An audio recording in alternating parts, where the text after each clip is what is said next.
जय श्री राम दोस्तों यह वीडियो 1, 2, 3 नंबर वीडियो के आधार पर बनी है।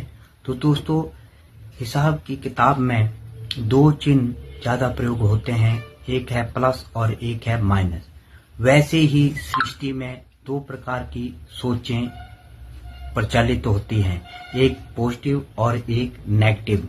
तो जो हिसाब की किताब में जो प्लस है वह है पॉजिटिविटी का प्रतीक और जो माइनस है वह है नेगेटिविटी का।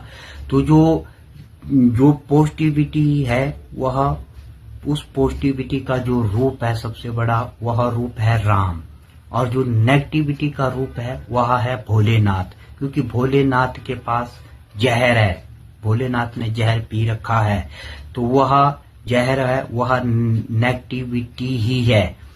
तो भोलेनाथ नेगेटिविटी का प्रतीक है और राम जी पॉजिटिविटी का, और यह दोनों मिलकर ही काम करती है। अब जैसे एक सेल में प्लस का निशान मिलेगा और एक में माइनस, अर्थात प्लस और नेगेटिविटी। जब यह दोनों आपस में काम करती है तभी दुनिया में प्रकाश होता है। तो इसी प्रकार ही राम और भोलेनाथ मिलकर काम करते हैं तभी सृष्टि में प्रकाश होता है। और तीसरा मैथ में मिलता है गुणा।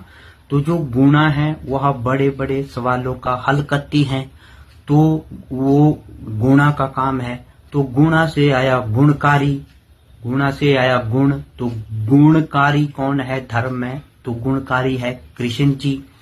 तो कृष्ण जी है वह गुणकारी है और उनके पास भी बड़े बड़े सवालों का हल होता है, इसलिए कृष्ण जी के पास हल होता है, और वो हल है दाऊ के पास।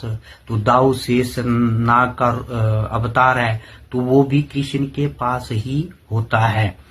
तो इसलिए कृष्ण और दाऊ दोनों मिलकर काम करते हैं, एक नेगेटिविटी और एक पॉजिटिविटी। और राम के पास लक्ष्मण है, इसलिए दोनों मिलकर काम करते हैं। लक्ष्मण भी शेषनाग का रूप है, दोनों मिलकर काम करते हैं। अब तीसरा आता है डॉट। डॉट मिलता है, तो डॉट है वह है वहम और चैलेंज। और जो कहते हैं कि वहम का इलाज नहीं होता, इलाज होता है वह है चैलेंज। तो डॉट को हल करना है तो चैलेंज है, चैलेंज से क्या हो गया, या ऊपर आएगा या नीचे जाएगा, या ऊपर उठेगा बंदा या नीचे जाएगा। तो इसी प्रकार का जो डॉट को हल करना है तो वह बटों में जाता है तब हल करेगा। तो जिसके पास बुद्धि होगी वह हल कर लेगा, और जिसके पास बुद्धि नहीं होगा डिप्रेशन में जाएगा।